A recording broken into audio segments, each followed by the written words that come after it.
Ranger 2, prepare to detach. What? No! No! Cooper! 3. Cooper, what are you doing? Newton's third law. You gotta leave something behind. Hello, Ziad. So this is another question from 2024 paper 2 AQA AS. So wire obeys Hooke's law. So when the wire is extended by delta L, the elastic strain energy is ES and the tension in the wire is T, which we normally call F anyway. Which paragraph shows E with delta L and variation of E with T? So elastic strain energy, first thing that springs to mind, E is equal to a half K E squared or a half K delta L squared.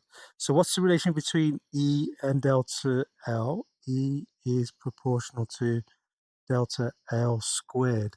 So it's a y equals x squared relationship. So it can't be that one, it can't be that one. So potentially this, potentially this. Okay. The reason why I use this one and not E equals a half fx is because you've got to make sure that when you are testing the relation between two quantities, the other one's a constant. So I know K is here, K is constant, isn't it? Okay, so that's why I can test. It's like if you go back to F equals MA, how do you know the relation between F and A? Well, A is proportional to F because M's constant. Okay, if M's not constant, then you can't, that doesn't hold, does it? So now let's look at the other one. It wants the relationship between E and F. All right. So you're probably thinking E equals a half Fx or a half F delta L. Well, you can't use that because you're trying to test the relation between E and F. Well, L is changing also as F changing. So you can't use that formula because according to that, it should have been C, shouldn't it? So the question now is, what should you have used?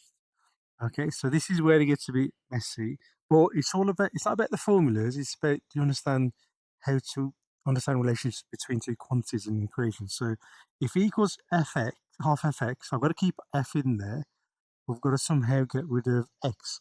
But we know x, so I keep saying x, which is delta L, is equal to f over k, isn't it? So if you put that into E equals a half f delta L, that's equal to a half f over k.